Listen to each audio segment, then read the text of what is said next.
And I think we had all the bells and whistles of a relationship. I mean, Take me back. How did you meet? Well, I met her on a dating site. Okay. And, you know, she seemed to be putting out all the things I was looking for. You know, confident, a woman that was looking for something more substantial, something serious. But, you know, casually stepping into this, I said, I like her look. I like what she stands for. And so, you know, I swiped on her. I regret it, to be honest. She is a conniving, lying, you know, deceitful. Whoa, these are some strong words. Deceitful. Well, you know, you got to call a spade a spade. This woman here, even to come here today and to stand there, it's just, it shows you. Ms. Reyes, I mean, Mr. Gomez has a very strong reaction when it comes to you. And these are very strong statements.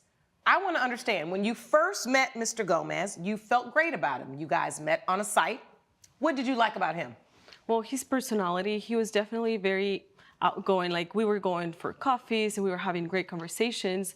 But then everything started to go very fast and I was just not ready for that, you know. And we went out for like 2 weeks and on and off because, you know, we both work. And so that's how we started to get intimate at some point, and it happens. So you became intimate pretty quickly? Yes, escalated very fast. And, you know. How long after you met?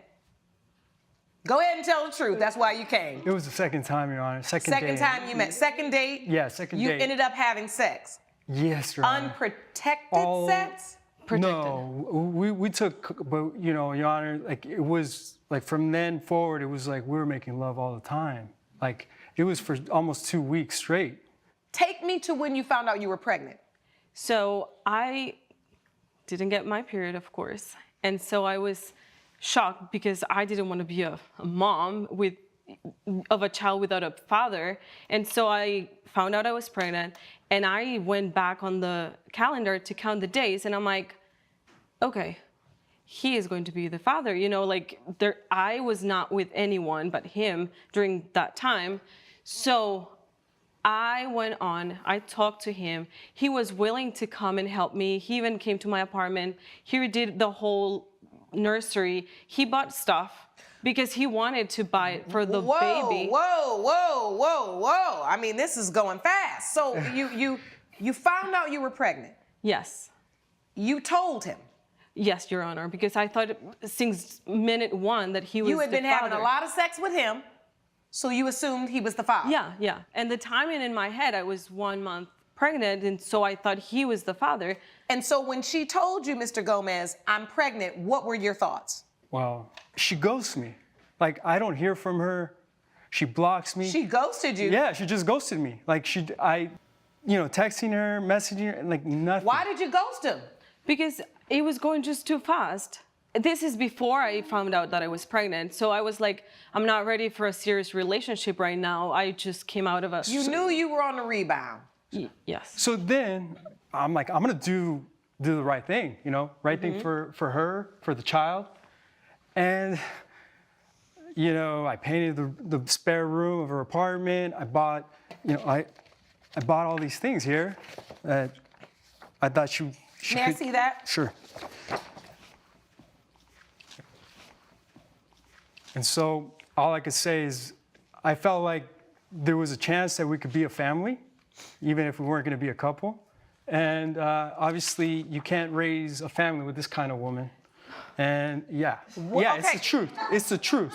Like it goes dark quick. It goes dark.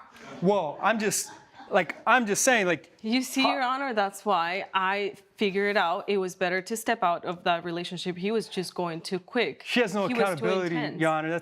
But then he popped back up because he bought all this stuff. Uh-huh. Baby Depot. I mean, everything. So you obviously got happy. I did. I mean, who wouldn't? You're gonna be I'm no spring chicken anymore. Unicorn blanket. If I'm gonna have a child, it better be now. Found out, Ms. Reyes, why did you come back to him? If you felt like this wasn't the guy for me, it's going too fast, I'm in another relationship. You came back because you really thought he was the father. What was your reason? I genuinely thought he was the father. I'm not gonna lie. And I was scared because I barely knew him. And I was like, okay, I'm not sure about this. I was very afraid of it. But then it's like, I'm not going to raise a child myself. I work a lot and I wanna raise a child in the proper environment. So that's why I reached out to him. I also know why she reached out to me. Why do you think she did? Because she doesn't want to be accountable for her choices. And I think she's like just this mess, like this chaotic mess. And I'm hopeful that you, Your Honor, could put her on her right track because she's a mother now. Like, and if you don't take a good accountability and ground yourself, I'm concerned for her, How to be did you honest. find out the baby wasn't his? So, thank you, Your Honor. Later on, I went to this appointment, you know, the routine appointment that you need to do when you're pregnant. And the doctor gave me the specific days of my due for my pregnancy. And I was like, okay, he might not be the father because I was 1 month ahead than what I was expecting. When I found out this, I went back and tracked all the dates on my calendar. So when you missed the period, you were counting that as like a month. The first month, yeah, and the But counting when you was went to the wrong. doctor, Yes, they gave you the right a window of time. conception, but it was an additional month, which would have been when you were still with, My ex-boyfriend. oh boy. And that's when I talked to my ex-boyfriend and I told him, this child might be yours. And he willingly went to get his paternity test. And indeed, he was the father. So he wanted to try to make things work. And so we are trying to raise our kid together right now. Did you call him immediately and say, hey, my dates were off and I got to tell you something? I told him after we did all this paternity test and everything, and after my ex-boyfriend suggested that we should tell him right away. So I talked to him and I told him, and as you can see, he's pretty upset about it. But Your Honor, I never asked for his help. He was, as an adult, he knows how these pregnancies, it can be yours. Our encounters were very short, like 2 weeks is not a lot of time. It can be his and it cannot. And also, I did the math wrong. I thought he was the father. I genuinely did. And he came and he's like, it's okay, we're going to do this together. And he bought all this stuff for the nursery. And I work. I'm trying to be ahead. Let me just ask you this, Mr. Gomez, because right now your testimony is, she should learn a lesson. She's a mother now. You seem to be a man with, a level head on your shoulders. Why didn't you get a paternity test? Well, I mean, I looked into this woman's eyes, and I asked her, because I go, are you sure this is my child? I knew we weren't in a long relationship, but I trusted her. And I just think, what is a person if they don't have their word, Like she can't take any accountability. Like I truly thought he was the father. It's her body. Like if she doesn't know. It doesn't work like that. You need to be a woman to understand that it can be like different periods of time. And also I didn't have the countdown by the doctor. I did it according to my days. So you will never understand because you're not a woman, but this is how it works.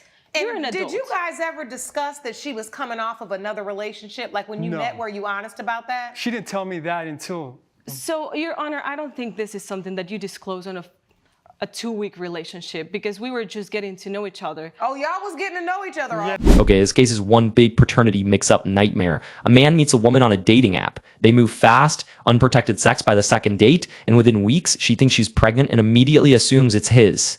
He steps up like a real one, comes to her apartment, paints the nursery, buys baby furniture, a crib, decorations, the whole setup. And then after all that generosity, she finds out at a routine doctor that's appointment that her due date timeline is actually off by a whole month, meaning the baby isn't his at all. It's her ex-boyfriend's. Sir just spent real money and real effort preparing for a baby that was never his. And now he's suing her for $2,200 to get every dollar back. And on top of that, he never even asked for a paternity test. He just trusted her word completely. While she admits she basically did the math wrong on her own pregnancy timeline, this is a full-blown accountability showdown, and neither side is walking away looking great. Let's get into it. No, I understand. As I said, But you wasn't knowing the right things, because the truth is you all were having a lot of sex with maybe a couple slip-ups, which is why he thought maybe I could be the father. If he didn't know about your prior relationship and you looked at him and said, you're the father, he chose to believe you. Now, I hope you understand now, Mr. Gomez, that's a life lesson you got to learn. Yeah. Have you ever heard the phrase, mama's baby, papa's maybe? No, but I'm gonna remember that one now. Well, you're gonna learn that one today. It's gonna be my mantra. Yeah. What is it again? Mama's baby, Mama's baby. papa's maybe. Papa's maybe. Maybe. Meaning, we're gonna know who the mother of the child is, but sometimes we don't always know who the father is. These things happen. They really do. But you think that this was like paternity fraud. You think she just set out to defraud you. I think. Because at the end of the day, I'm trying to figure out why him. Because if you had a long-standing boyfriend that you were with a while, then you find out you're pregnant, you would seem to want to go to that guy to say, you're the father. So you really did think he was the father because you had been having sex with him. I think, Your Honor, that she wanted me to think that I was the father, and she had doubts. But Mr. Gomez, why? That's my point.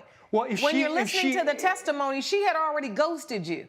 Well, so why all of a sudden she's an I find out I'm pregnant and I go, oh, mirror, mirror on the wall, who is the father of my child? I want it to be Mr. Gomez. No, it doesn't make logical sense. I think, Your Honor, like, you know, were you spending a lot of money on her? She's not the first lady like this that I've dated in my life. $2,000, Your Honor. It's more the effort that we put in to come here for this amount of money, seriously.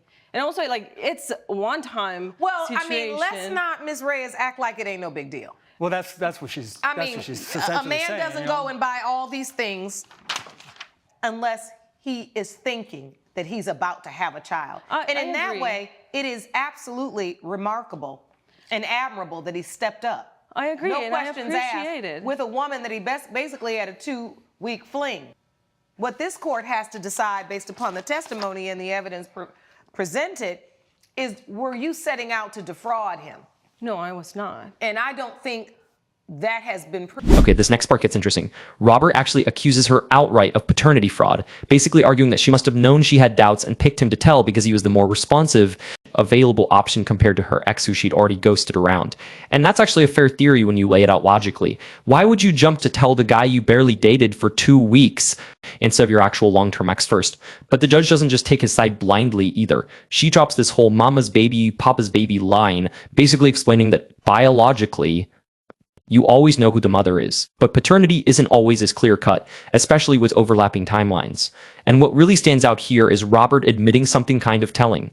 He says Erica's not the first woman. Like, this he's dated, sir. That's less about her specifically and more about a pattern in his own dating choices, and the judge seems to be quietly noting that too. Out to intentionally defraud you, and I am not seeing that to be true. What I'm seeing is you operating under a presumption, right?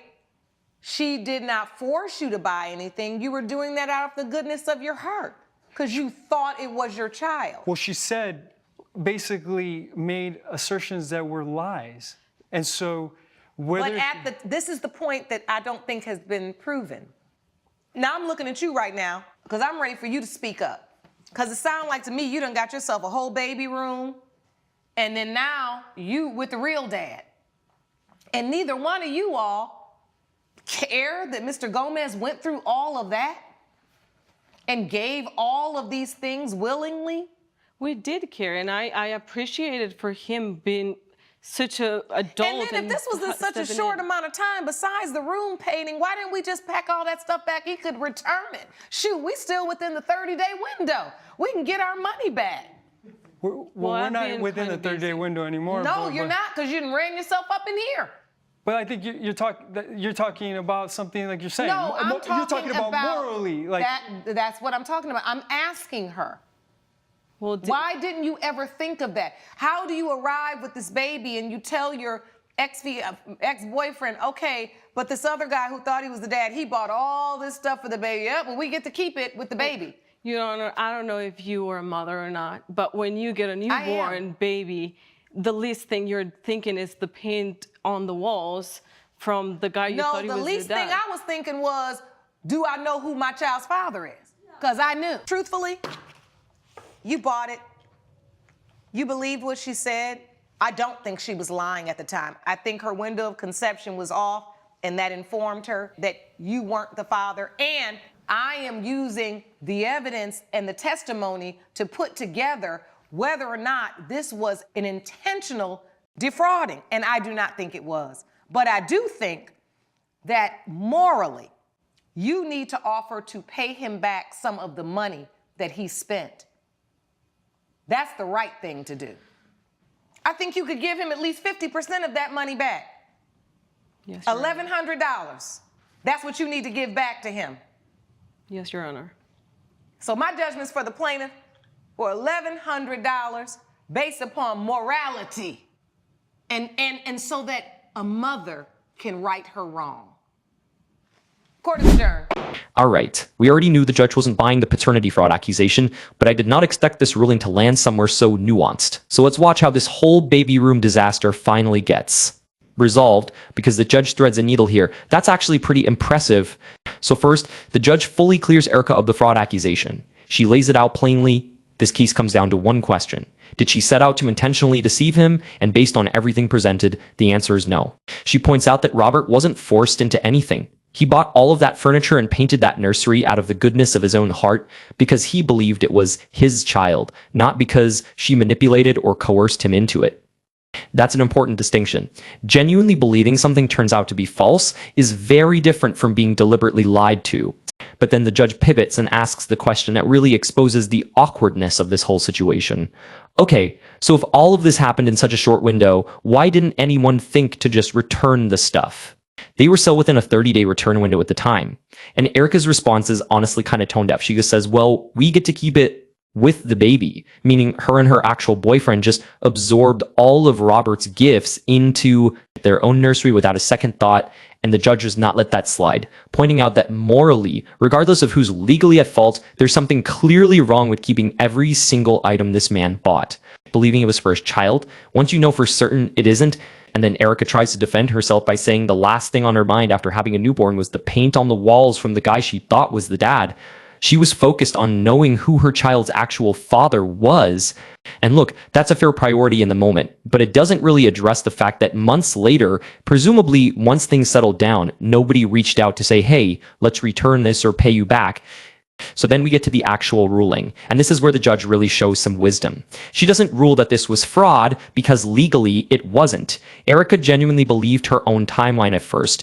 Her doctor's appointment simply revealed the truth later, but the judge still holds her accountable on a moral level, saying that regardless of intent, the right thing to do now is to pay Robert back at least a portion of what he spent trying to build a life for a child that turned out not to be his, and she lands on 50%, $1,100 out of the original $2,200 he was asking for. Not a full win for Robert, but not a total loss either. And honestly, that split feels pretty fair given everything that came out during the hearing. And then that final exchange outside the courtroom is honestly one of the more subdued, almost sad endings we've seen. The judge asks both of them if they got what they wanted, and both of them just say no. Not Robert triumphantly claiming victory, not Erica feeling vindicated, just two people who went through an emotionally exhausting situation and walked away with a partial financial resolution and nothing resembling closure. Robert even tells her, I wish you the best on the way out, which, given everything that was said about her being conniving and deceitful earlier in the hearing, is a surprisingly graceful way to end things. So let's really look at what this whole case boils down to, because underneath the baby furniture and the paternity drama, this is really a story about the risks of moving too fast in a new relationship.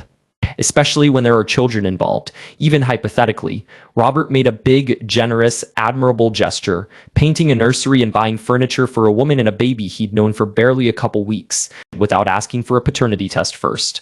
And Erica made an honest but costly miscalculation about her own pregnancy timeline that ended up dragging an uninvolved man into a situation he never should have been financially tied to in the first place. Neither of them acted with malice, but both of them made choices that led to real consequences, and the judge's ruling reflects exactly that balance. No fraud, but real moral responsibility. So real talk, chat, if you were in Robert's position and found out the baby you'd already bought a whole nursery for wasn't actually yours, would you have accepted 50% back like this ruling gave him? Or would you have pushed for the full amount since none of it was ever your responsibility to begin with? Let me know in the comments, and I will see you in the next one.